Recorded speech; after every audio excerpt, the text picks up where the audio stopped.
il s'appelle Daniel. Et ce monsieur-là, qu'est-ce qu'il a fait? C'est un homme comme nous, hein, Daniel. C'est un homme comme nous. Mais cet homme Daniel-là, lui, il respecte la parole de Dieu. Amen. Amen. Il respecte la parole de Dieu. Si Dieu a dit que nous tous on va à gauche, tout le monde va à gauche. Nous tous on va à droite, tout le monde va à droite. Il respecte tellement la parole de Dieu que, comme tout le monde croit, nous tous on croit. C'est pas ça, tous on croit en Dieu, non? Hein? Lorraine, quoi, Lorraine? On croit en Dieu, nous tous. Voilà. Satan aussi croit en Dieu. Le diable, il croit aussi en Dieu. Les sorciers aussi croient en Dieu. Hein? Quand on voit les péchés, ils disent ah oui, c'est qu'on fait là, maman. C'est qu'on fait là, c'est Dieu. Hein? Vous voyez? C'est qu'on fait, c'est Dieu. Hein? Il dit ouais, c'est Dieu. Donc tout le monde croit en Dieu. Nous aussi, on croit en Dieu. Pourtant, on n'est pas féticheurs. On dit qu'on a été au même niveau des sorciers, des féticheurs, des charlatans. On a été au même niveau. Maintenant, qu'est-ce que Dieu a demandé à ceux qui le craignent? Dans Deutéronome 14, à partir du verset 1, il a dit, vous êtes les enfants de l'Éternel. Il a dit, vous êtes les enfants de l'Éternel. Il vous a choisi comme des saints pour que vous puissiez refléter la gloire de Dieu. Il n'a pas dit à Satan, tu es enfant de l'Éternel. Il n'en a pas dit au féticheur, il dit, vous qui êtes là, vous êtes les enfants de l'Éternel. Donc quand on est enfant de l'Éternel, je suis convaincu que vous allez être des enfants qui écoutent papa quand il parle, écoutent quand il dit, et puis vous faites ce qu'il a dit pour que son cœur soit dans la joie. Amen. Amen. Donc il y a un monsieur qui s'appelle Daniel. Ce Daniel-là, qu'est-ce qui s'est passé en son temps? Tous les jours, il prend le temps de se retirer dans la prière. 3 fois par jour. Et non seulement par rapport à ça, le roi l'a établi comme un gouverneur. Vous voyez? Il n'est pas chez lui, hein? Il est dans un pays étranger et on l'a établi comme un gouverneur. Un grand responsable. Donc, le gouverneur dit qu'il doit tous les jours rendre compte au roi de sa gestion, de sa gouvernance. Donc, quand il s'en va là-bas, il sort le cahier, il dit jamais, je retiens 1 de plus égale 2. Donc, c'est pour toi 1, moi aussi 1. Donc, ce n'est pas un gouverneur corrompu. Mais les autres collègues gouverneurs, quand ils vont là-bas, eh bien, je retiens 1 de retenir moins 2 égale 1, donc 1 c'est pour moi. Et puis là c'est pour toi. Mais ils se sont rendus compte que Daniel, lui, il n'était jamais 1. Il est correct. Si c'est 1, c'est 1. Si c'est 2, c'est 2. Du coup, il y a une jalousie qui s'est déclenchée. Donc il faut le mettre à mort. Vous voyez, bien aimé, quand vous êtes juste, quand vous êtes correct, automatiquement le diable déclenche une guerre contre vous. Et tout de suite, c'est comme au pays, une fois quelqu'un me disait que les policiers, enfin je ne s'accuse pas, hein, mais c'est une affaire qui s'est passée comme ça. Les policiers, quand ils vont chez les Mortaniens, on leur fait contrôle. On voit si tu as les papiers. Il dit, mais ça c'est l'air Gloria, envoyez l'air Gloria là. Ça c'est l'air quoi encore là, envoyez. Et ça là c'est. Vous n'avez pas Chocody? Si, envoyez, descendez. Donc on descend beaucoup de choses. Il dit, bon, comme on contrôle là, qu'il n'y a pas les papiers, donc nous on prend ça là, et puis comme ça on ne dit rien à quelqu'un. Il dit, ah ouais, prenez, comme ça, moi je suis tranquille ici. Et il y a un chrétien dedans, lui, il ne veut pas ça. Quand ça va faire contrôle, on s'en va. Mais contrôle et puis avec ton contrôle et puis on descend les articles là, lui il n'aime pas ça. Et puis un jour, on a dit au chef, comment ça va pour faire le contrôle là? Le monsieur là, lui-même, il réclame beaucoup plus que ce qu'il t'a dit. Alors que lui, il ne veut pas. Mais non, lui, il réclame beaucoup plus que ce que tu as dit. Oui. Et on le signale dans l'injustice pour que désormais on l'enlève de ce groupe-là. Parce que si on s'en va qu'il y a un qui dit qu'il ne veut pas ce qu'on fait là, il va nous signaler. Donc, ils ont tout fait pour l'écarter. On dit, lui, c'est un corrompu. Donc, on l'a écarté. Amen. C'est comme ça que Daniel aussi faisait. Maintenant, ses amis sont allés dire au roi que, bon, comme on ne peut pas l'attraper sur sa gestion, mais il y a un côté où on peut l'attraper. Il faut faire une loi. Comme ça, c'est lui qui présente une prière à son Dieu, il soit condamné. Parce qu'ici, il n'y a que le roi seul qui est Dieu. Et qu'on doit seulement adoration au roi. Et quand il parle de notre Dieu, automatiquement, il faut le condamner. Ils ont fait cette loi. Bien aimé, la loi a été faite. Et Daniel s'est retiré pour prier. Quelque temps après, on est venu dire au roi que il y a quelqu'un qui a porté atteinte, qui a enfreint à la loi. C'est qui? Daniel. Oh, le roi aime Daniel. Donc on l'a fait venir. C'est toi qui n'as pas respecté la loi. Il dit tout seul. Il dit d'accord. Est-ce que tu veux continuer ou bien tu veux arrêter? Il dit va continuer. Si tu vas continuer, alors on va te mettre dans la fosse au lion. Comme ça, on va voir si tu peux continuer. Mais si nous étions ce jour-là, Daniel, déjà même si tu n'as pas envie de pisser, mais déjà tu as envie de pisser. Parce que ce qu'on a dit là, c'est un jugement qu'on va te jeter dans une fosse pour surtout des lions qui n'ont pas mangé parce qu'on les a affamés pour attendre une victime. Bien aimé, on lui a dit que s'il veut continuer dans ce sens-là, eh bien, il enfreint la loi, donc on va le jeter dans la fosse aux lions. Et personne ne peut aller rendre visite aux lions. Personne ne peut aller en prison devant les lions. Personne ne peut atterrir là-bas. Donc si toi on t'envoie là-bas, en même temps c'est le cimetière, c'est le funérailles, c'est terminé. Et Daniel n'a pas renié à ses convictions. Il dit je veux. Il dit je veux. Amen. Amen. Il dit je veux. Alors tu iras voir les lions. Bien aimé, là où la foi va prendre tout son élan, c'est que je crois comme tout le monde. Moi aussi, je crois comme tout le monde. Dimanche, je vais à l'église. S'il y a l'étude biblique, je vais. Je crois comme tout le monde. Mais l'expérience qui est d'aller confronter les lions, c'est une autre affaire. Si tu fais ce que tout le monde fait, c'est bien. Mais ce n'est pas encore avec Dieu. Et tu ne connais pas encore Dieu. Tu es sur le chemin, mais tu ne connais pas encore le Seigneur. Le jour que tu vas aller à la rencontre des lions, te frotter aux lions et sortir de là, c'est que quand toi et Dieu, vraiment, il y a amitié. Amen. Amen. Il ne suffit pas de dire je crois. C'est bien. Mais l'expérience de l'épreuve, aller se frotter à l'épreuve, c'est le pas de plus qui va amener Dieu à dire que vous êtes des enfants de Dieu. Parce qu'on n'est pas enfant de Dieu pour faire comme tout le monde. C'est pas la peine. Si tu es enfant de Dieu pour faire comme tout le monde, c'est pas la peine. Mais si tu es enfant de Dieu pour glorifier Dieu par rapport à l'épreuve, à l'obstacle, à ce moment-là, ton expérience spirituelle, là, ça commence à prendre. C'est pour ça que Jésus a dit que si vous avez la foi comme la taille d'un de s'élever, vous avez la possibilité, la capacité de faire déplacer une montagne. Et forcer, elle va se déplacer. Amen. Amen. Amen. Vous voyez comment, dans la Bible, des personnes comme Esther, dans le chapitre 5, verset 1 à 3 de Esther, j'ai retenu une femme qui s'appelle Esther. Je suis sûr que beaucoup ont déjà entendu parler d'Esther. Esther n'avait pas le droit, si le roi ne t'a pas invité, tu n'as pas le droit d'aller mettre ton nez et pour qu'il te voie. Si jamais il te voit, automatiquement, c'est la mort. S'il ne t'a pas invité, viens. Et puis tu t'es aventuré devant lui, qu'il t'a vu, la suite, c'est le poteau. Il n'y a rien à faire. C'est la loi.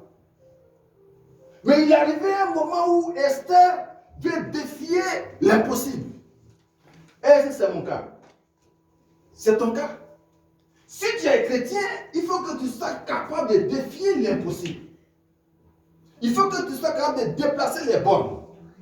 Il faut que tu sois capable de marcher sur les serpents, les scorpions et sur toute la puissance du diable. Auquel cas tu ne l'es pas encore. Parce que pour que je devienne chrétien, Jésus a payé un prix très fort. Pour que je sois ce que je suis, Jésus a payé un prix très fort. Très fort. Il donne sa vie. Même les justes, on ne donne pas sa vie pour un juste. À peu forte raison, un malfaiteur. Vous voyez? Donc ça a coûté très cher à quelqu'un. Maintenant que je suis chrétien, je ne peux pas faire comme tout le monde. Je dois passer à un niveau. Parce que toi, tu es un enfant du royaume des cieux. Quand Abraham, Dieu a dit à Abraham, prends ton fils Isaac, va le sacrifier pour moi. Amen. Amen. Si je pose la question ici, ah oui, mais moi si je peux le faire, hein, pas de problème, moi je demande une fois à une soeur, si c'est pour faire ça, si c'est Dieu qui m'a, je peux faire, pas de problème. C'est vrai. Mais quand nous disons ça, Satan se moque de nous. Il dit, mais on ne sait même pas à qui on a cru. On ne sait même pas quel Dieu on adore. On ne sait même pas où on va. On passe tout notre temps à pécher, c'est tout ce que nous savons faire. C'est passer notre temps à pécher, c'est tout ce qu'on savait faire. On sait faire quoi encore? Et le diable nous pose la question, tu sais faire quoi encore? En dehors du péché là, en dehors de l'égarement, de la désobéissance, tu sais faire quoi? Tu sais faire quoi? C'est par la foi que, sans la foi, personne ne peut plaire à Dieu. Nous sommes sauvés par la grâce, par le moyen de la foi. Il y a des gens qui font, je les prière jusqu'à... pour un petit truc comme ça. Alors qu'ils oublient, nous oublions que, en tant qu'enfant de Dieu, tout ce qui appartient à Dieu appartient à Jésus. Tout ce qui appartient à Jésus nous appartient. Amen. Oui. Et pour pouvoir avoir une maison, ou bien avoir du travail, Seigneur, tu sais, je n'ai pas de boulot, j'ai besoin du boulot. Non, Jésus a dit, ça c'est les païens qui demandent ça. Toi, dans un premier temps, tu cherches d'abord le royaume et la justice. Parce que c'est dans le royaume que tu es prince ou bien princesse. C'est là-bas que tu es respecté. C'est là-bas que les anges viennent te servir. Amen. Amen. C'est dans le royaume que tu es assis sur un trône. Ce n'est pas ici. Alors que si dans le royaume tu es prince, ça veut dire que tout ce que tu vois, c'est pour toi. Si c'est le boulot, le travail, la maison, la voiture, les quoi, c'est pour toi. Voici des années que nous cherchons les de culte. Et une fois, on parlait de ça, puis il y a un frère qui a dit, mais moi, Dieu m'a dit, mais vous voulez ça pour faire quoi? Je me souviens, c'était ici. Vous voulez ça pour faire quoi? Vous voulez vous marier pour faire quoi? Vous voulez des pour faire quoi? Vous voulez voiture pour faire quoi? Vous voulez ça pour faire quoi? Mais personne ne répond. Personne ne répond. Vous voulez ça, c'est pour faire quoi? Alors que l'apôtre Jean dit que si nous demandons que c'est conforme à sa volonté, Amen. Amen. Alors, il va déclencher les choses. Amen. Et je vais vous dire que Dieu, il ne bénit plus. Il n'y a plus rien. Il n'y a plus rien à bénir. Puis c'est l'apôtre Paul dit dans Éphésiens que béni soit Dieu qui nous a bénis de toutes les bénédictions dans les lieux célestes. Dans les lieux célestes. Donc, ça t'attend là-bas. Ce que tu demandes là, ça t'attend déjà là. Amen. Donc, il n'y a plus rien à demander. C'est pour prendre. Et pour prendre là, ça se passe par la foi. Amen. C'est pour ça que quand le roi est venu, Esther s'est levée pour aller à la rencontre, pour défier l'interdit. Mais quand le roi l'a vu net, quelque chose s'est passé en lui. Il dit, reine Esther, reine Esther, viens. Qu'as-tu? Que demandes-tu? Même si c'est la moitié. Le monsieur a dit ça, il dit même si c'est la moitié de la France, je donne. Pourtant, Esther n'a pas parlé avec lui. Esther n'a pas parlé avec lui. Elle s'est seulement présentée devant lui. Et il dit, même si c'est la moitié du royaume là, que tu veux, te donne. Mais toi, tu n'as rien à donner à quelqu'un. Tu ne possèdes rien du tout. C'est Dieu qui dispose des choses, c'est pas toi. Et il dit à Esther, même si c'est le royaume, là, si c'est la moitié, on va diviser en deux. Bien-aimé, que voulez-vous maintenant qu'on ajoute? Que voulez-vous qu'on ajoute? Il n'y a rien à ajouter. On n'est que des chrétiens. On ne connaît pas nos statuts. On ne connaît pas qui nous sommes. Et on ne sait pas où on s'en va. Et chaque jour, Seigneur, donne-moi ça. Oh, mais c'est dedans aussi, hein. Seigneur, donne-moi ça. Seigneur, donne-moi ça. Seigneur, donne-moi ça. Hein, le reine? Non, pas le reine. Hein, Karen, c'est ça, non? Seigneur, donne-moi ça. Hein, les jeunes filles? Seigneur, donne-moi ça. Je veux ça. C'est ça. Non, on n'est pas des mendiants. Pourquoi vous voulez qu'on prenne le statut des mendiants? Pourquoi? Pourquoi? Un policier est capable d'arrêter une voiture qui vient et te dit, passe ici. Tu peux courir? Quand il dit, passe ici, toi tu peux passer à gauche, il dit à droite. Vous ne voyez pas les policiers là? Hein? Pour nous qui nous promenons. Hein? Bon, ceux qui sont à l'Abidjan, il ne va pas dire ça, mais ceux qui sont ici. Hein? Quand il siffle, son coup de sifflet, là, ça coûte cher. Hein? Son coup de sifflet coûte très cher. Il a sifflé, il faut partir, tu vas voir. Quand tu vas voir, le juge va dire, mais non respect à personne dépositaire, c'est ça, hein? De l'autorité, c'est ça. Hein? Voilà ça, on écrit. Parce que tu vas voir, tu es mal côté ici. Et nous, quand on dit prendre à gauche, et nous, tu n'es pas vraiment. Il ne faut pas respecter les gens, hein? Parce qu'on n'est pas revêtu de l'autorité et on ne sait même pas qui nous sommes. Les choses de Dieu, on les obtient par la foi. Amen. Et ça n'est pas aller demander la moitié du royaume. Elle est devant une situation, elle dit Dieu va changer cette affaire. Il va changer ça. Quand vous mettez Daniel dans le trou, le Seigneur dit, mais les animaux là, c'est moi qui les ai créés. C'est moi qui les ai créés. Daniel est plus qu'un ange. Donc il a autorité sur les animaux. Et les gens viennent l'adorer pour dire, oh là là, ils se sont trompés. Ils se sont trompés de trou. En fait, ce n'est pas ici. Et ils viennent l'adorer. Ils viennent le saluer. Et quand le roi appelle Daniel, Daniel il dit oui, il n'est pas mort. Et puis on les fait remonter en surface. Amen. C'est la même chose pour les trois. Abednego, Shadrach et Meshach. Le feu.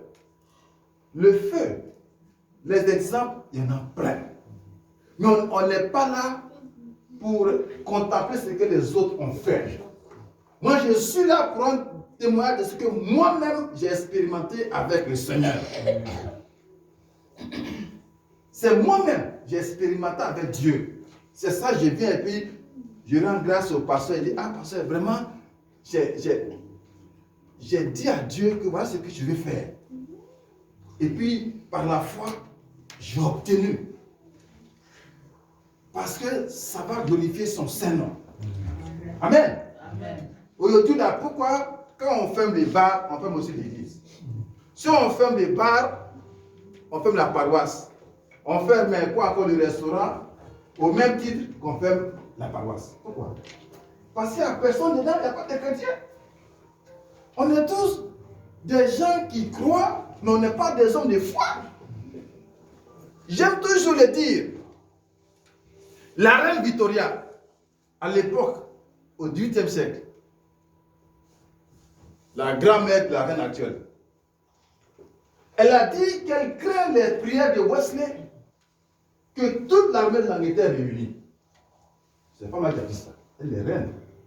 Elle dit, craint les prières de Wesley, notre fondateur, puisque toute l'armée d'Angleterre réunie. Et quand Wesley parle comme ça, là, l'armée d'Angleterre est aussi bien détruite. Une seule prière. Parce que Wesley a gagné le cœur de Dieu. Il a gagné la faveur de Dieu. Il peut parler. Quand il parle, la reine là-bas, elle tremble. Parce qu'il a parlé. C'est pour ça que son évangile est allé jusqu'aux États-Unis. Et là-bas, ça a révélé le Seigneur et beaucoup de personnes ont quitté les idoles pour attraper Jésus-Christ. Et aujourd'hui, on dit que l'Amérique, c'est le pays le plus chrétien. Parce que même le président, il va jusqu'à la paix, dit Dieu bénisse l'Amérique. Et quand le jour de l'installation, il jure sur la Bible ouverte. Sauf Donald Trump qui a fini par rentrer en bourse. C'est pas pour lui, là. On connaît comment ça se passe. Bien, mais vous voyez, donc c'est pour vous dire, pour terminer, que vous ne pouvez pas être chrétien. Vous ne pouvez pas vous amuser. Parce que quand vous êtes chrétien, il y a une guerre qui est déclenchée. Il y a une guerre qui est déclenchée. Jusqu'à que Satan se moque de vous dire, mais toi tu dis que tu es chrétien, mais en fait tu n'es rien du tout. Mais pour voir seulement Satan, il faut voir le sacrifice que les gens font. Il faut voir le sacrifice que les gens vont faire. Envoie ta mère, envoie ton père, envoie ton fils, envoie ton neveu, envoie ta nièce, tout cela sacrifie. Rien que pour voir, même pas son visage, hein, les femmes de sa robe. Rien que pour voir sa robe. Envoie ton fils, envoie les gens handicapés. Envoie ta fille, handicapée. Envoie ton père, sacrifice humain. Envoie ta mère, sacrifice humain. Tout ça, il envoie seulement. Envoie seulement. Tu vois, même rien que pour marquer un but. À la coupe, il faut marquer un but. Un but là, on dit il faut coucher avec ta maman. Il faut coucher avec ta soeur. Pour marquer un seul but, hein. Un seul but à la Coupe du Monde. Ou à la Coupe d'Afrique. On va faire tout ça. Mais quand le Seigneur dit, il ne demande rien. Mais il faut que tu te donnes à Jésus. Toute ta vie, toute ta force, toute ta pensée. Ah, c'est trop dur. Ça, nous, on ne peut pas. C'est trop dur, on ne peut pas. Parce que moi, je suis jeune, je n'ai pas encore fini de vivre. Il faut que je vive. Voilà. Je vive. Moi, je suis encore au foyer et tout ça. Je n'ai pas encore fini de faire ce que j'ai à faire de faute. Après, maintenant, on verra ça après. On verra ça après. Mais personne ne sait ni l'heure ni le jour que Dieu t'appelle. Et comment tu fais? Bien, mesdames et sœurs, je vais finir ce message pour dire que si ce n'est pas par la foi, on ne peut rien faire. Élie a dit au ciel, il ne faudrait pas que la pluie tombe pendant 3 ans. Pendant 3 ans, il n'y a pas eu de pluie. Si dans cette nation, s'il y a des chrétiens, qui disent à Dieu, je demande à ce que d'ici la semaine prochaine, cette pandémie s'arrête. Elle va s'arrêter. C'est des chrétiens qui disent au Seigneur, à cause de ce que notre paix dépend de la paix de cette nation, donc nous demandons à ce que cette pandémie s'arrête. Bien aimé, elle va s'arrêter. Pourquoi? Parce que les enfants de Dieu ont parlé. Donc le ciel et la terre se lèvent pour exécuter les oracles. Mais s'il n'y a pas d'enfants de Dieu, vous avez vu le président, on dit, il a commencé à devenir chauve comme nous, afin de gratter sa tête, parce qu'il n'y a pas de solution. Les scientifiques eux-mêmes regardent un microscope jusqu'à... et puis on voit la queue du diable. Donc on ne peut pas voir ce que quand on te paye. On dit, ah, président, tu sais, bon, comme ce matin, il y a M. qui dit, si on avait confiné avant, on laisse payer 20 000 morts. Alors que tu étais là, tu n'as rien dit. Il dit, si on avait fait ça avant, mais si on avait confiné après, là on va sauver au moins 10 000 morts. Et ils ne veulent pas se tourner vers le Seigneur pour dire, Seigneur, vraiment, là où on est arrivé, on ne peut plus rien faire, pardon. Ils ne veulent pas ça. Et chaque fois, on dit, bon, on va vous donner une semaine encore pour voir si... Parce qu'on parle de virus, c'est un virus variant anglais. Bon, après, anglais, il y aura l'Afrique du Sud. Après, il y a espagnol. Après, il y a portugais. Après le rap français. À quel moment on va finir de compter tous les pays pour finir avec ça? On est en 2022. La seule solution, c'est celle qui vient de toi, bien-aimé. Amen. La seule voie, c'est celle qui vient de toi. Tu es capable de dire à la mer rouge, recule et il va reculer. Amen. Tu dis au figuier, plus personne et il va sécher. C'est toi qui vas dire au Jourdain, dégage pour que nous on passe et il va passer, il va le passer. C'est toi, bien-aimé. C'est toi et moi. Mais tu ne peux pas le dire si toi-même tu n'es pas rassuré que tu es en relation directe, en communion avec le Saint-Esprit qui t'inspire. Et c'est par les œuvres que tu vas manifester que l'on saura que tu es un enfant de Dieu. Amen. Dans ton milieu. Dans ton milieu. Vous voyez, ce matin nous recevons notre fils. Comment il s'appelle? Warren. Hein? Voilà. Nous recevons notre fils dans l'église. Et la parole de Dieu est en train de nous révéler un certain nombre de choses. Or, cet enfant aussi est un fils d'Abraham. Jésus aussi est mort pour lui. Il a droit d'avoir la sérénité. Il a droit aussi d'avoir l'occasion d'aller à l'école comme tout le monde. Tous ses amis. Demain après demain, être utile à la société.